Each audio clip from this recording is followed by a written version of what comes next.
Welcome to World War I Centennial News, episode number 74. It's about World War I then, what was happening 100 years ago this week, and it's about World War I now, news and updates about the Centennial and the commemoration.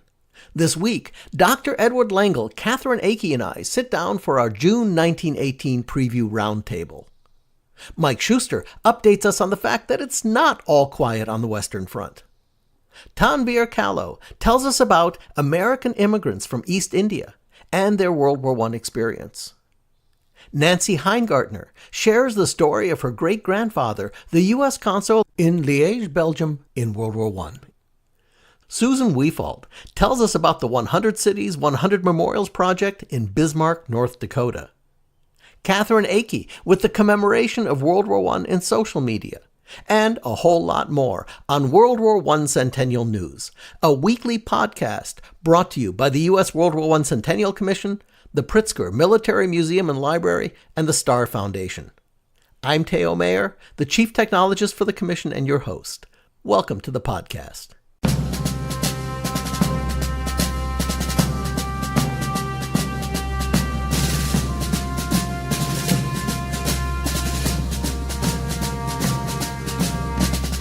Well, the first week of every month, we invite you to our preview roundtable where Dr. Edward Lengel, Katherine Akey and I talk about the upcoming month and the key events that are happening 100 years ago. The question on the table as we sat down was, what were the big stories and themes in June of 1918? What follows is our conversation.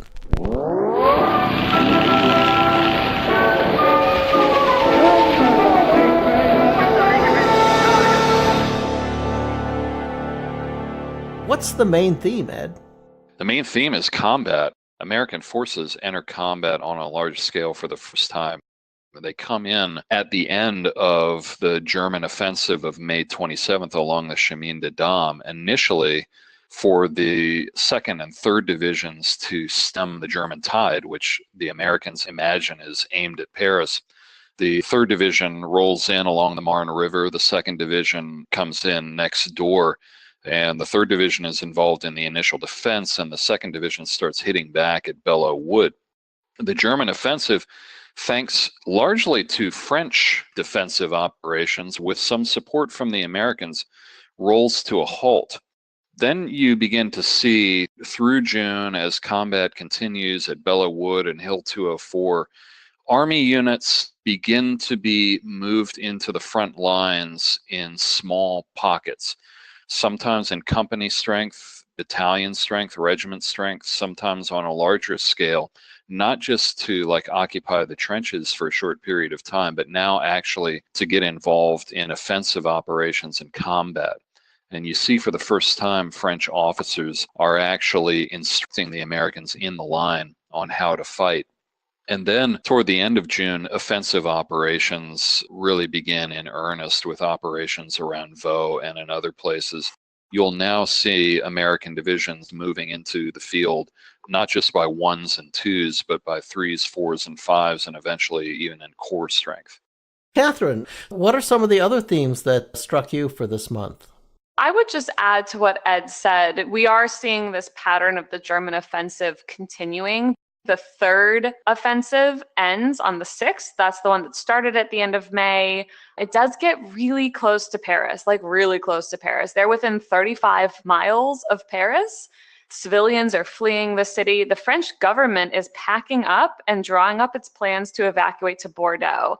For reference, the first Battle of the Marne back in 1914, when the Germans arguably could have taken Paris, they were only 30 miles outside of Paris. So they're pushing pretty deep during this 3rd offensive and are only really halted by French troops and US troops at Château-Thierry on the 4th. As that 3rd German offensive ends, just a couple days later on the 9th, the 4th German spring offensive picks up. And it goes through pretty much the same pattern we've seen all spring. The Germans take a lot of territory, don't achieve their strategic goals. Their intent is to draw more Allied reserves towards the south of the fighting front, widen the German salient, but they aren't successful. And in part, this is because the Germans are getting captured in larger and larger numbers. The French are warned by German prisoners that it's coming. And so they're able to pull out of the areas that are going to be hit by an artillery barrage, not take those casualties, and then move back into place before the Germans can attack. So they're actually getting the upper hand in this fourth push that starts that second week of June. Ed, there's a term that keeps coming up, and it comes up all the time, and the word is salient. What does that mean?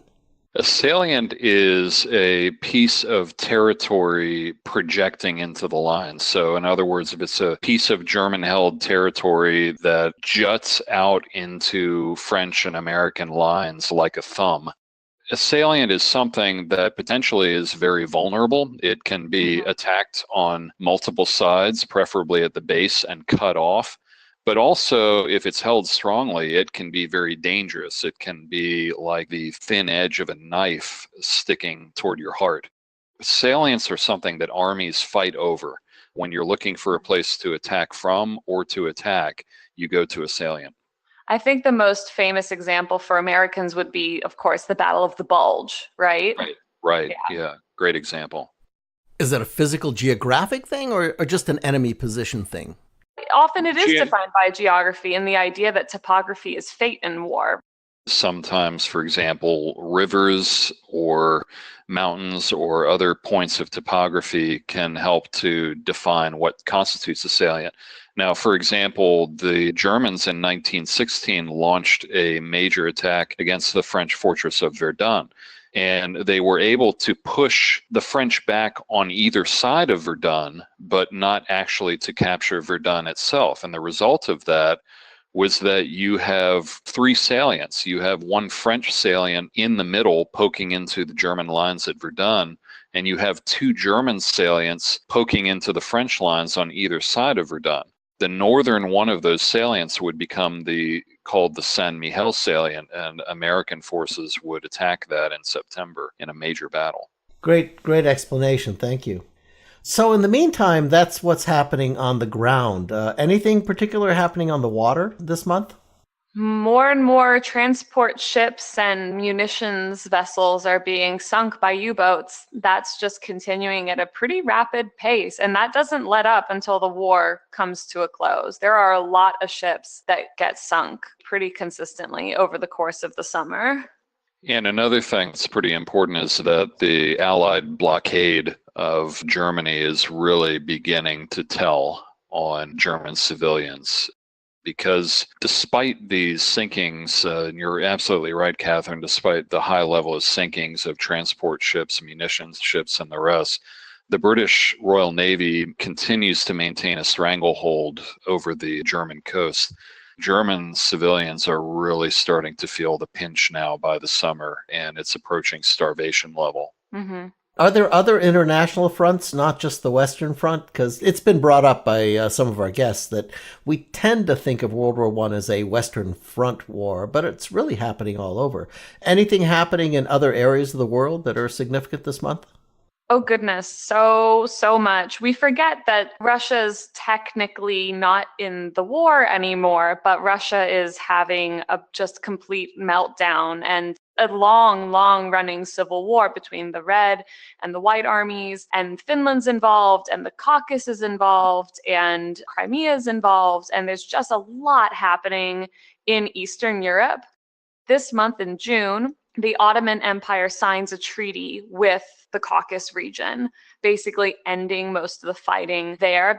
That would be where modern Armenia, Azerbaijan, and Georgia are. Similarly, in the Middle East, fighting's continuing. And in Africa, which is a front that we don't talk about a lot, there's actually a huge uprising against the British going on in Nigeria that's drawing some of their forces away from where they've been. A lot of these countries that are part of these colonial empires, they're seeing this as an opportunity to fight for independence. So there's actually a pretty large force of German, French, and British in Africa and in the Middle East trying to hold on to all these valuable territories. One last thing I would mention is Italy. There's still fighting going on in northern Italy.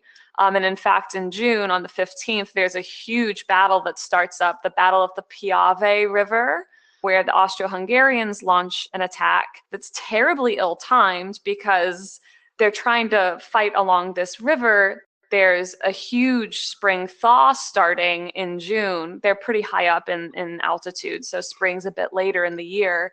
And the troops, the Austro-Hungarian troops, some get caught on the wrong side of the river and are easy targets, and some 20,000 of them drown trying to cross the river. And it's just a complete, utter disaster for the Austro-Hungarians.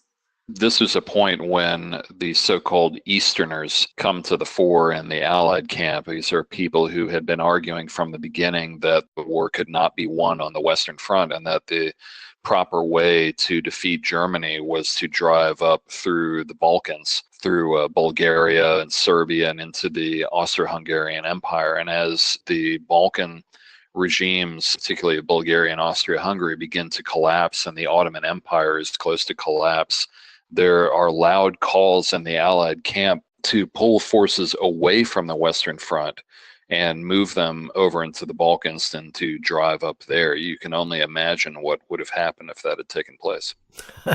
Some very, very unhappy French and British generals, I suspect. Yeah, exactly. Yes. Unhappy Americans, too. And unhappy Americans. What happens in June in the War in the Sky? Well, I know, and maybe Ed can speak more to Cantigny and how the planes were used, but I know that Cantigny is one of these first kind of all arms battles where you see planes supporting infantry. Most of what the aircraft were doing at this point is spotting for artillery and reconnaissance. Billy Mitchell really does not see a direct air-to-ground support capacity for the American Air Services, and so he tends to use them in other ways. In fact, Cantigny stands out in the sense that it's basically the only major American battle of 1918, with the possible exception of Saint Mihiel, in which aircraft really played a role over the battlefield. American manned aircraft, because usually they were all flying somewhere else. Mm-hmm, mm-hmm. Yeah, I do know one bit of sort of fun fact from the War in the Sky is that the Germans love their sort of mega gigantic bombers, right? We've talked about those previously on the podcast. Riesenflugzeug. Yes, well, this is the Zeppelin-Stacken, which is a type of Riesenflugzeug, or however you pronounce it. It's got a wingspan of 138 feet. It's got 4 engines. It's a biplane. It's humongous. And the French shoot one down in June, which is pretty cool. They shoot a lot of ammo at this thing, and I'm pretty sure they have a lucky shot where they knock out some of the engines, maybe catch it on fire, and it comes crashing down. And for the French anti-aircraft behind the lines, it's a pretty exciting moment. Did we miss anything that we haven't talked about? We do see this extra shift in the draft at the beginning of June, on June 5th, when all the men who've turned 21 in the last year get absorbed into the draft. And that's an estimated extra 750,000 men being added to the forces. Do they actually conscript them, or they just register for the draft? They're just registered for the draft. But as far as I know, pretty much if you're registered for the draft, you're being mobilized to training camps and cantonments. We don't know that this war is going to end in November. I know we've said that before, but it's really important to keep in mind. We see this as, oh, we just have to make it to September, October, November, and we're done. They really think they might have to be fighting until 1921. Is this a period like when Eugene Debs gets arrested and thrown in jail? He gets jailed on June 30th. So Okay. that is a good thing to mention. Is we spoke in May about the Sedition Act and Eugene Debs. And on June 16th, he makes this speech urging resistance to the military draft. And on June 30th, that's when he's charged. He's arrested and charged with 10 counts of sedition. And of course, there's another disaster in process, the flu. The flu is still happening. And in June, I think, is when you can pretty confidently say it's reached pandemic levels. And it's not just a virulent flu. This is like really starting to take its toll all across the world, and especially amongst the troops. We had someone come on recently who's written a new book about the flu. Yeah, Kenneth Davis. That's his name. This was the most deadly pandemic in modern history, and probably the most deadly pandemic after the Black Death of the Middle Ages. And it struck with such suddenness. That's what made it so extraordinary. And because of the war, it went around the world so quickly. And he was very, very clear that in his research, it was 100 million, 20 million in India alone. I mean, it's just batty to think about. Let's move on to the Great War Project with Mike Shuster, former NPR correspondent and curator for the Great War Project blog. Mike, in your post this week, you talk about Pershing telling the Allies that the American forces would not really be ready until the end of the year, and maybe not until 1919, which totally freaks everybody out. The French are quite certain that they can't last until then, aren't they? They certainly are. So the headline reads, Americans not ready until 1919, Pershing tells shocked allies. Lesson for Germans, Americans not a rabble of amateurs. French government fleeing Paris. And this is special to the Great War Project. On the Western Front at the village of Cantigny, the Americans take back lost ground. Despite significant losses and exhaustion, the Americans held Cantigny, reports historian Martin Gilbert.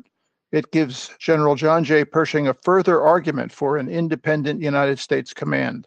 And it provides the first cold foreboding to the Germans that this was not, as they hoped, a rabble of amateurs. Nevertheless, according to historian Gilbert, the onward German thrust continued. These days, a century ago, are crucial to the outcome of the war. On May 29th, German troops enter Soissons. Gilbert reports that after 3 days of fighting there, more than 50,000 French soldiers had been taken prisoner, as well as 650 artillery pieces and 2,000 machine guns seized. The Germans press harder, reaching the River Marne. That night, General Pershing meets with the Supreme Allied Commander, French Marshal Foch. Reports historian Gilbert, they contemplated the terrible situation the Allies were in, what was probably their most serious situation of the war. At this moment, the Germans are just 40 miles from Paris. Once again, reports Gilbert, the French government was preparing to leave Paris and move south. Tens of thousands of civilians were fleeing from the capital, as they had done in 1914. So once again, the French make urgent appeals to Pershing to transfer his now considerable force to French control in the collapsing French sector. Pershing resists Foch. As always, Pershing is loath to give up control of the American forces, which he sees growing larger at the rate of some 250,000 men each month. It turns out these numbers are not true. Pershing stuns the Allied leaders when he tells them at a meeting in Versailles that the Americans have only 1 month's supply of soldiers to send to France. This was far fewer, writes historian Gilbert, than the Allies had imagined possible, but it was the true figure. The great American contribution to Allied manpower would not be ready until the end of the year, possibly not even until 1919.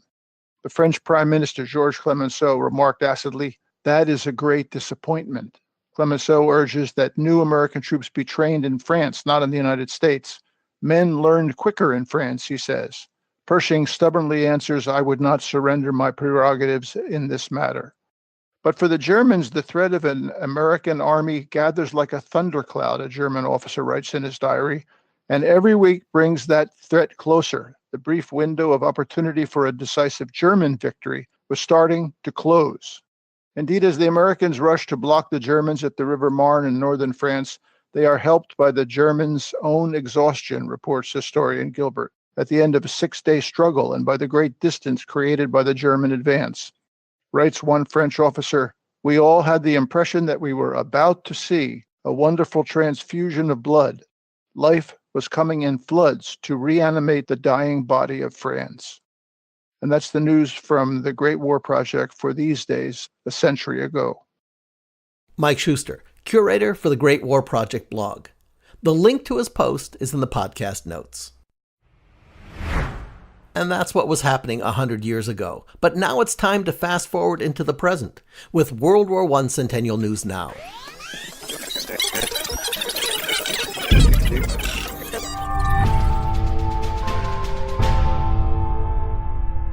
Now, This part of the podcast focuses on now and how we're commemorating the centennial of World War I. This past weekend, we celebrated Memorial Day. And World War I commemorations were front and center in communities all across the country. Now, the Commission had a pretty busy weekend as well. First of all, we had a float to commemorate the centennial of World War I in the National Memorial Day Parade in Washington, D.C. Besides being joined by a number of really cool World War I era trucks and vehicles, General John J. Pershing himself, and a bunch of reenactors, we also introduced America's National World War I Memorial, asking the crowds, did you know that every major war of the 20th century has a memorial in the nation's capital except World War I? The unbelieving shock at this revelation is pretty universal. Everyone assumes that there is one, but there isn't. The National Memorial Day Parade honors those who served in the Great War, World War I. More than 116,000 Americans died in service during the First World War, in what all hoped would be the war to end all wars. However, lingering resentments led to the rise of Nazi Germany and eventually World War II. Did you know that World War I is the only major war without a national memorial in our nation's capital? I did not know that until I spent the day here Saturday touring and discovered that. But our next float is from the organization charged to fix that. The World War I Centennial Commission is leading America's efforts to honor the 100th anniversary of the Great War and bring a national memorial to Washington, D.C. And I am with this commission. The commission established by Congress is working to raise $40 million in private funds to build the memorial that you see depicted here on the float. This should be real. This should be something we can all go see. The memorial will be 60 feet long, 11 feet high, and set in Pershing Park near the White House. Perfect place. The float, entitled They Deserve Their Own Memorial, encourages every American to donate today so that future generations of Americans will never forget the sacrifices of the Great War. Well, New York City always has quite a Memorial Day. Besides their own parade, the Navy coming to town for the much-beloved Fleet Week, this year the Commission was instrumental in sponsoring a very special event for the occasion. The musicians of the 369th Experience brought turn-of-the-century ragtime and jazz onto the decks of the USS Intrepid at the Intrepid Sea, Air, and Space Museum at Manhattan's Pier 86. Carrying on the legacy of the famous Harlem Hellfighters Regimental Band, the 369th Experience pulled together talented modern-day musicians from HBCUs, historically black colleges and universities from all around the country. The musicians competed to participate in this 369th Regimental Band tribute, and a number of amazing and amazed young men came to New York for a truly memorable experience. Here's a clip from New York's Pix 11 News. They were perhaps the best military band ever, and they were also a band of brothers, the 369th Regiment Harlem Hellfighters of World War I. Now their music is being recreated 100 years later by young jazz musicians from traditionally black colleges across the country on the Intrepid this Memorial Day. For everyone, it was a lesson in history as well as music. The Harlem Hellfighters, a New York-based regiment, went to Europe, fought for the French because the white officers didn't want to have them under their command in America. They fought heroically. They also had a regimental band led by James Reese Europe. It started out as ragtime, and it progressed into jazz. And my grandfather, James Reese Europe, was one of the men most important in that transformation. They brought jazz to France and the world. These college musicians learned their music separately in different parts of the country and just started rehearsing together a few days ago. Quite impressive to the son and daughter of jazz great Duke Ellington. To hear these young, talented musicians is just phenomenal. It gives me goosebumps. Your father would have loved this? Oh, absolutely. I know he's looking down, smiling right now. And to these young jazz musicians, they say it's just an incredible experience to be playing the music of the Harlem Hellfighters 100 years later on the deck of the Intrepid. To aspiring professional tuba player, 20-year-old Jacob Paul Tatum of Houston, it's a dream come true. For just this opportunity to be on Memorial Day is truly special because we're representing something great. And the fact that we get to stand here and accept the honor for the 369th Regiment makes it that much more special. For the Turner family of Coney Island, with both veterans and musicians in the family, it was a perfect Memorial Day. This is amazing. They practice on Skype. That's great. Great. What do you think of the music you're hearing? I love it. It's very exciting. From the flight deck of the Intrepid, McGee Hickey, Pix 11 News. We collected the social media posts from the 369th Regiment, Regimental Band, and the Memorial Day concerts from everywhere, and put them in a special gallery at ww1cc.org/369th, or follow the various links in the podcast notes to learn more. It was great. This week for Remembering Veterans, we want to end the month of May, which is Asian Pacific American Heritage Month, with a focus on Indian American immigrants in World War I. Our guest for the segment has an unusual background in his World War I expertise. He's become one of the leading go-to guys when it comes to Indian participation in World War I. He just graduated as the Ronald E. McNair Scholar from St. Lawrence University. But before that, he was an intern at our own World War I Centennial Commission. His name is Tanveer Kalo. Tanveer, thank you for joining us. Thank you for having me. So Tanveer, it's really exciting to see an intern from the commission continue what they became passionate about in their intern period. Can you tell us the story of your intern experience and how it shaped your interest in the Indian American experience 100 years ago?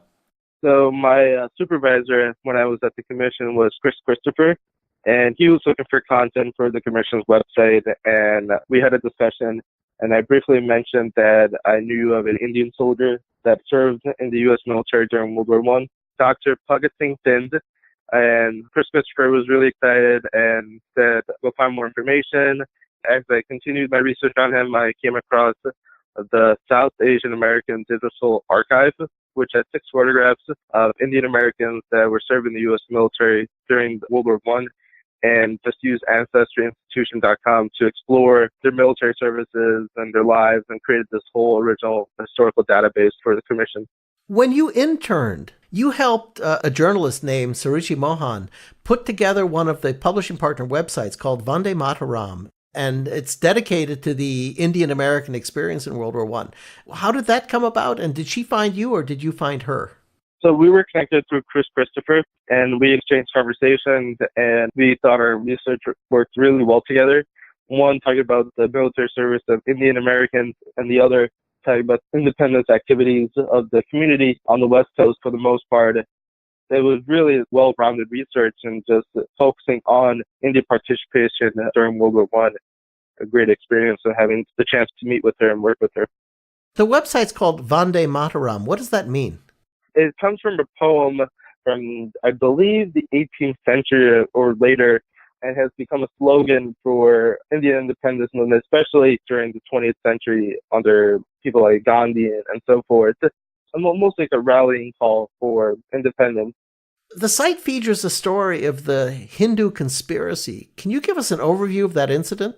That was a group of individuals called the Ghadar Party. They were operating outside of California and somewhat into the East Coast. They were receiving support from the German Imperial Empire, mainly because the Germans saw that they can open up another front, essentially, for the British Empire by finding them on the Western Front and supporting the Irish revolutionaries and also the Indian revolutionaries to basically distract them. The Ghadar Party on the West Coast was receiving support and arms from the German Empire. They were found by American authorities with assistance with the British, and they were put on trial for crimes to disrupt the war effort and potentially harm Britain. And their goal was essentially to help liberate India from the British Empire. I think a lot of people don't know that there was a fair-sized East Indian population in America at that time. How big was it? So right now we're looking at 3 million or so Indian Americans. Back then it was less than 100,000. Mainly these people were skilled laborers. Others went on to have successful professions. Very diverse backgrounds, but also a very small population during this period. You recently did a profile on Dr. Bhagat Singh Thind. Who was he, and why did you choose him as the focus of your story? He's definitely one of the pioneers for the South Asian community in the United States. immigrated here about 1912 and for higher education to become a scholar and a teacher of spirituality and religion. He was one of the first Indians and the first Sikhs in the U.S. military, served out in Camp Lewis during the war, didn't serve overseas. The U.S. government at that time introduced a policy that could allow foreign nationals to become naturalized in the military, and Dr. Bhagat Singh Thind was one of the soldiers that obtained naturalization following the military. And after the war, the U.S. government revoked many naturalizations of South Asians and other Asian communities simply because they were not white. And he fought against this leading up to the 1923 case, U.S. versus Thind. U.S. Supreme Court ruled against him, saying people from India are not white, therefore cannot apply and obtain naturalization. He continued to fight this petition after petition, and eventually in 1936, he obtained naturalization through the state of New York. And so definitely he's one of the pioneers for the community, fighting for what he thought was right and also what he thought was his right. I actually did not know that it was government policy to revoke the citizenship post-war. The government also introduced policies to naturalize foreign nationals because of the need for manpower. And it's really interesting, too, for the South Asian community, they could be exempt from military service because they were British subjects. But then the war started, manpower was needed. So you naturalized them to make them, quote unquote, American or Americanize them. And then after the war, the government didn't really want these individuals to be seen as Americans because of the color of their skin. Wow. Okay, Tanveer, what's next on your horizon? Next is graduate school. I'll be attending the University of Delaware, part of the Hagley Fellowship Program, for a master's in history. Well, Tanveer, we're really proud and excited for all the work that you're doing and this expertise that you're building up and the voice that you're carrying. Thanks so much for coming in and speaking with us today. Thank you for having me. Tanveer Kalo just graduated as the Ronald E. McNair Scholar from St. Lawrence University and a former World War I Centennial Commission intern. Read his articles and learn more about the Indian American service in World War I by following the links in the podcast notes. In a special Remembering World War I segment, we're going to hear about a very touching and heartfelt tribute made by Belgian refugee children from 100 years ago. For this, we're joined by Nancy Heingartner, the Assistant Director for Outreach at the University of Wisconsin, Madison's Institute for Regional and International Studies. Nancy also happens to be the great-granddaughter of Alexander Heingartner, the U.S. Consul in Liège, Belgium in 1915. Her discoveries in a family attic has gifted her with a very special collection of letters sent to Alexander, letters of thanks from the Belgian schoolchildren 100 years ago. Nancy, welcome to the podcast. Thanks, Theo. I'm delighted to be here. Could you start off by telling us a bit about your grandfather? Was he in Belgium when the war broke out? Yes, he was. And let me give you a little bit of background on that. Alexander Heingartner, my paternal great-grandfather, was born in 1857 in New York City, but spent most of his youth in Canton, Ohio, where his father owned a paper mill. On December 6, 1898, when he was 41 years old, President McKinley, a friend from Canton, nominated him to be the U.S. consul to Catania, Italy. After 7 years in Italy, Alexander's next two posts were in the Russian Empire. On August 19, 1911, Alexander received his commission to serve as consul in Liège, Belgium. Kind of a strange coincidence is that my great-grandfather died in Liège on March 30th, 1917, a week to the day before the U.S. entered the war. And he is buried in the main cemetery in Liège. Now, the children writing him letters were thanking him for the support and provision given to them by the Commission for Relief in Belgium, the CRB. That organization was led by a young engineer and mining consultant named Herbert Hoover. What is the commission and how is your great-grandfather involved in it? That's a great question. From 1911, when my great-grandfather reported to Liège, until the early part of 1914, Belgium was considered one of the most prosperous countries in the world. That ended abruptly when Germany invaded Belgium in early August of 1914. In late August, due to a British naval blockade of all Belgian ports, the supply routes to the country were cut off. And in a country where 3/4 of the food was imported, food supplies dwindled very rapidly. Herbert Hoover became aware of the plight of the Belgians and decided to step into action. According to George Nash, a historian and Herbert Hoover biographer, and I quote, "So began an undertaking unprecedented in world history, an organized rescue of an entire nation from starvation," end quote. This organizational structure was called the Commission for Relief in Belgium. So as the highest-ranking American official in Liège at this time, Alexander Heingartner was made a member of the CRB and was put in charge of making sure that Belgian relief supplies that reached the U.S. consulate in Liège were distributed to the people who needed them. And then, if not for a discovery that my father and I made in the attic of my parents' house just a few years ago, that would be the end of this story. Yeah, you found some letters. Tell us about the letters. Yeah, so one evening while I was visiting my parents, my father and I were carrying out what I like to call an archaeological dig in the attic. On this occasion, we selected an old steamer trunk made in Liège to go through. We found a treasure hidden at the bottom. The treasure was wrapped up in handmade paper tied with pink ribbons with 2 small note cards attached. When we removed the ribbons and paper, we found a book roughly 24 inches tall by 12 inches wide. Its cover is of hand-painted silk with the words "Glory and Gratitude to the United States" written on it. The book contains a collection of handwritten and decorated letters expressing the gratitude of Liège schoolgirls to the American people for the support they and their families received from the Belgian aid campaign. And they're all from 1915. So here's one, and I'm sorry that a podcast cannot do them justice because these are truly works of art. Okay, these are translated from the French. Dear little friends, calculation arithmetic is not our strong suit because we're only 8 years old. However, we know how to add up good deeds even if we do not personally know the benefactors. It's precisely because our little hearts feel so strongly that we are so eager to thank you and your fathers and mothers for doing so much for Belgium. You are luckier than us, as every evening you can give a big hug to your beloved parents. You do not see them suffer, and your beautiful country is not miserable like ours. We are happy for you, dear little friends, and we pray that good Jesus looks after you along with all your loved ones, and that peace reigns in the beloved America that sends us food as well as clothes, because we have benefited from the generosity that has flown from your country. Ask him, dear girlfriends, for our fathers to come back quickly, so that the smile returns to our mothers' faces and to ours as well. Farewell, dear little friends, from far away. We hold great affection for you in our hearts and remember you in our prayers. On behalf of all the second grade pupils, a young schoolgirl from Liège, José Leclerc, 8 years old. That's delightful. That really is delightful. Aren't they beautiful? Yeah, they're very touching. So what happens to this treasure now?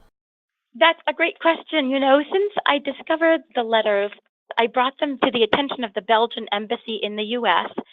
Together with their tremendous support, we actually mounted an exhibition of the letters back in Liège, where the letters came from. It went from December 2015 until early spring of 2016. And my great, great hope is to create a book based upon the letters. I continue to be conflicted about whether to create sort of a small children's book to bring to the attention some of the great deeds that our country did, or whether to present the letters sort of in their full glory as maybe like a coffee table book, or perhaps I could do both. That's a really wonderful story, and the letters are truly touching. Thank you so much for bringing them to us. Oh, it's my great pleasure to do so. Thank you.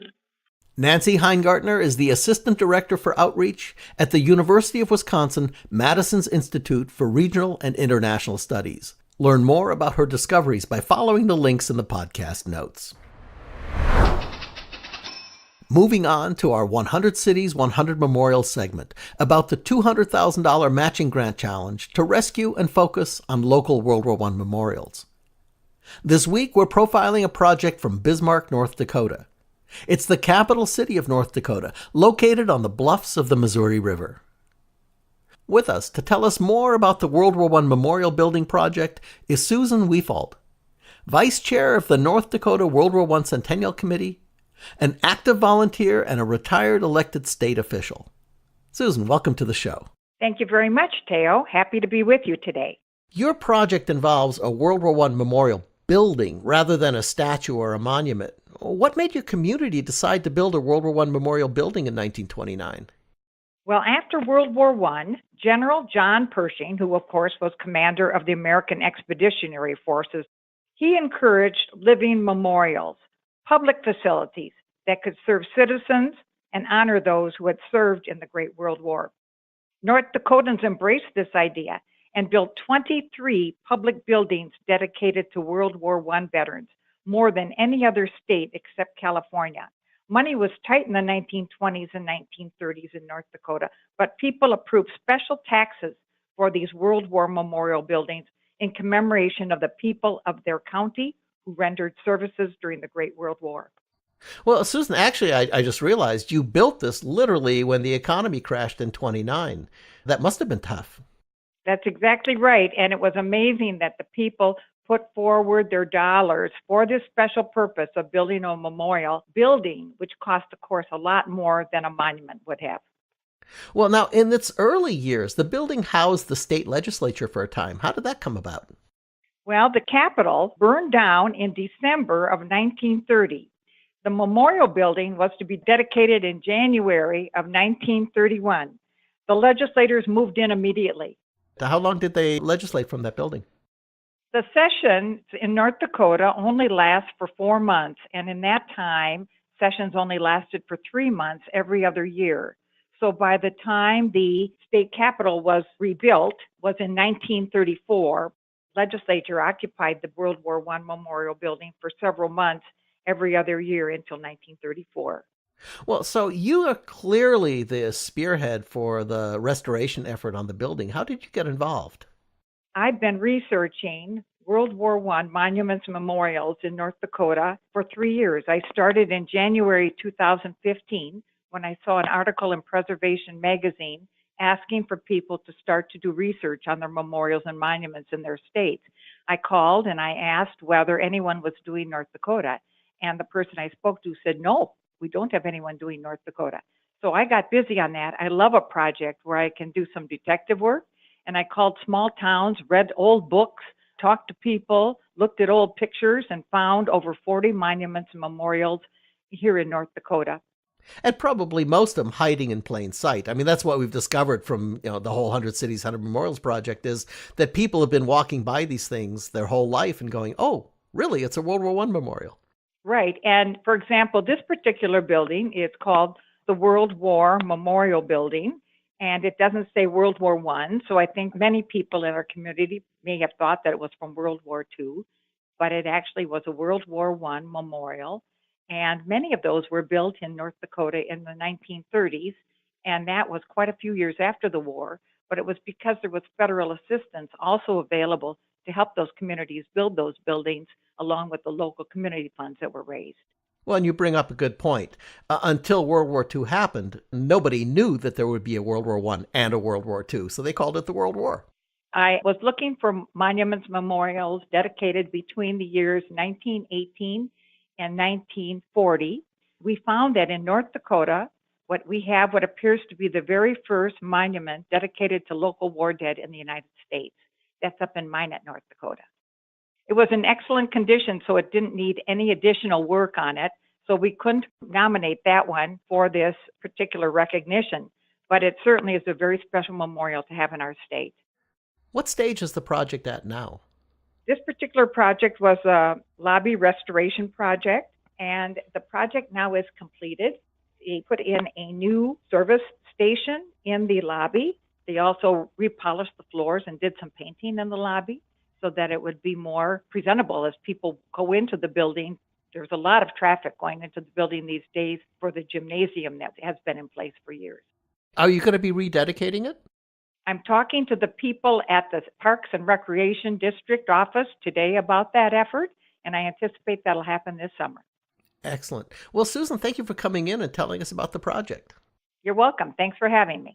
Susan Wefald is the vice chair of the North Dakota World War I Centennial Committee. Learn more about the 100 Cities, 100 Memorials program by following the link in the podcast notes. Welcome to our weekly feature, Speaking World War I, where we explore the words and phrases that are rooted in the war. After April 6th last year, we started talking about the cantonments that the U.S. government was building all around the country to train our millions of new recruits. Everybody got the idea that cantonments were big old training camps from the context we used it in. All the historians and military experts around me were using the word like it was something I should have known. But, when I started asking around, who the heck uses the word cantonment on a regular basis? Now, seriously, turns out that the word cantonment comes from a 16th century Middle French term for a corner or an angle, which leads to a definition for an area, and that leads to a section of land, and then a segment of a region.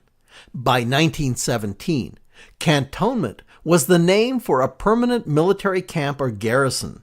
And for World War I, the U.S. built some 30 of these camps to accommodate the training of our new army. Cantonment, a pretty esoteric term for my money, and this week's word for speaking World War I. Next week, we're going to look at the word boot camp, which also shows up at this time, and unlike cantonment, it sticks around and is popular even today. Now for World War I War Tech. This week, we're looking at one of the truly, truly horrific World War I weapons, tweaked up by the Germans and called der FlammenWerfer, which quite literally translates as the flamethrower. 100 years ago, as the Americans entered the fray at Cantigny, French flamethrower troops were part of the offensive forces used against the Germans. Now, the idea of the flamethrower goes way back to the 5th century BC, with some of the earliest working examples dating back to the Byzantine era.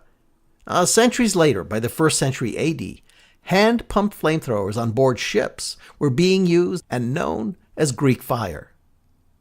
The more contemporary version of the weapon was developed in the early 1900s by the German inventor Richard Fiedler.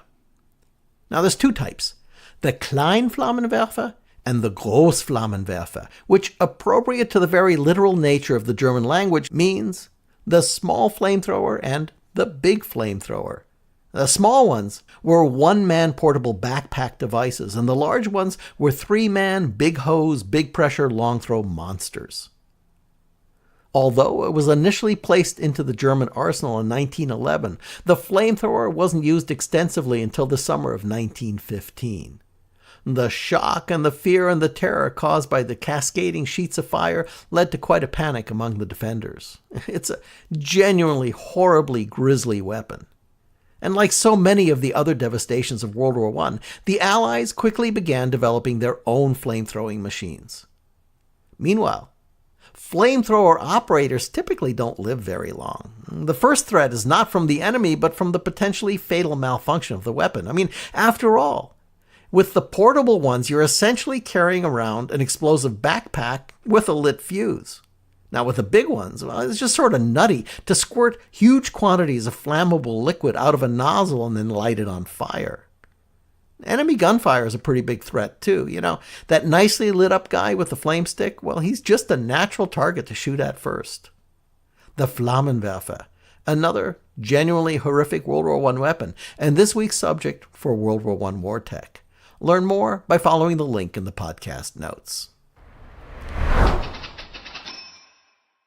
For articles and posts, here are some of the highlights from our weekly Dispatch newsletter. Headline: In D.C. Memorial Day Parade, heir to the Pie Man from Georgetown recalls efforts which provided dough for the Doughboys. Writer Anthony Hayes in the Baltimore Post-Examiner tells the amazing World War I history behind the quaint pie truck, a black Model T box truck replete with its creamy white Connecticut Copperhead Pie Company World War I logo.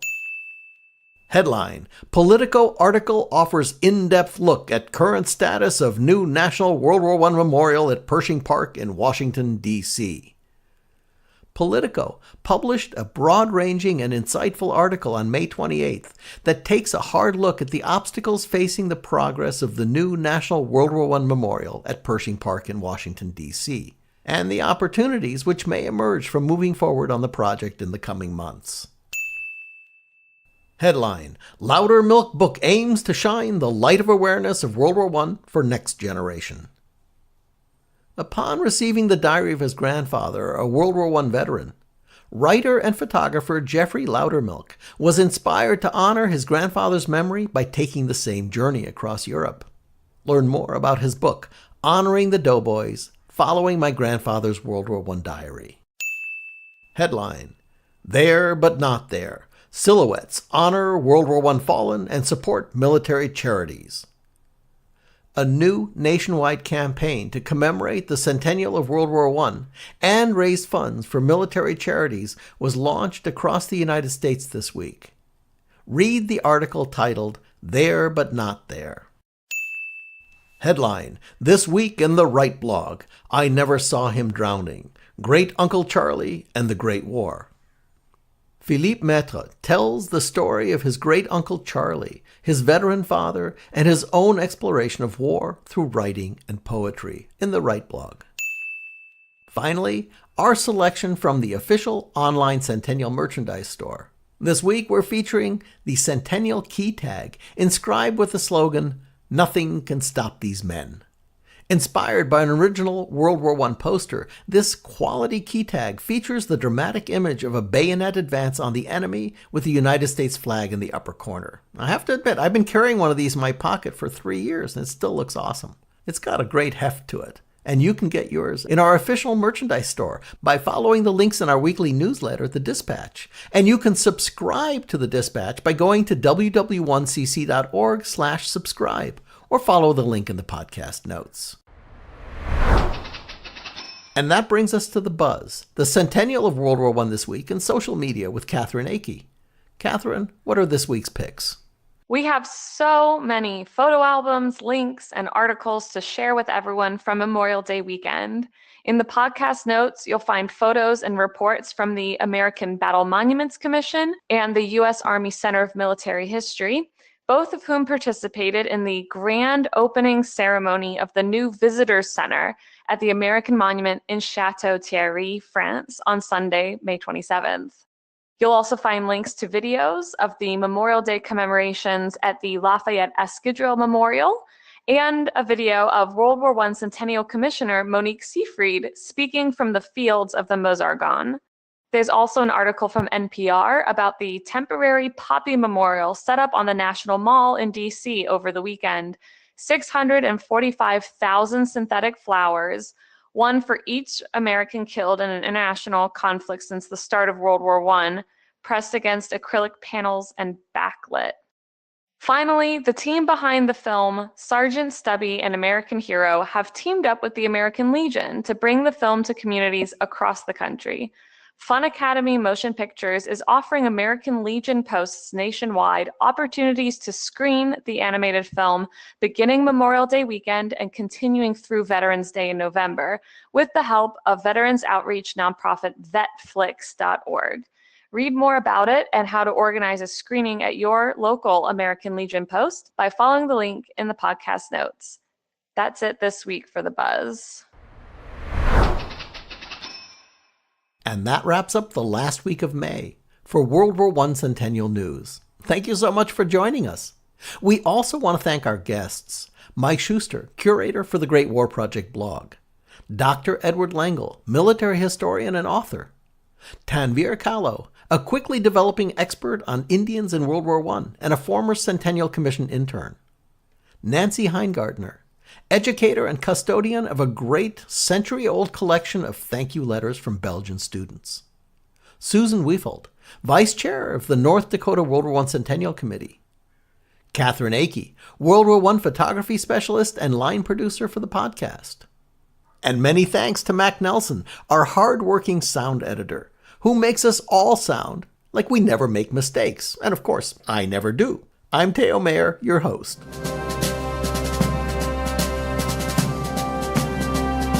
The U.S. World War I Centennial Commission was created by Congress to honor, commemorate, and educate about World War I. Our programs are to inspire a national conversation and awareness about World War I, including this podcast.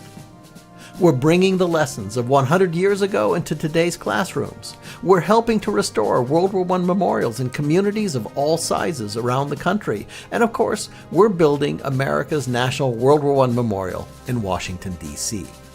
We want to thank the Commission's founding sponsor, the Pritzker Military Museum and Library, as well as the Star Foundation for their great support. The podcast can be found on our website at ww1cc.org/cn, now with our new interactive transcript feature for students, teachers, bloggers, reporters, and writers.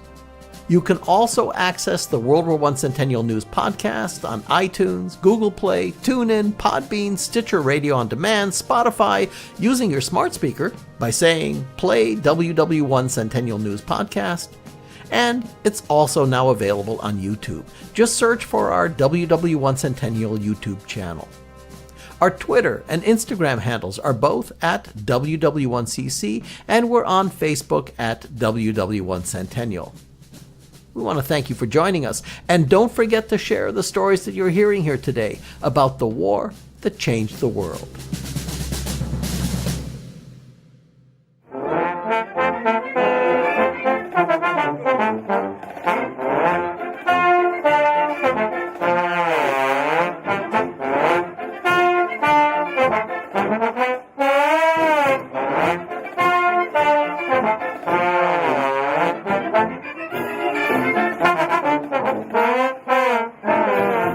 In closing, we have discovered a fact that is very, very strange but true. Did you know that there are over 26,000 people in the United States that tend to use the word cantonment multiple times a week and have for decades? Yep, they all live near Pensacola, Florida, in, you guessed it, the only town in the U.S. called Cantonment. So long.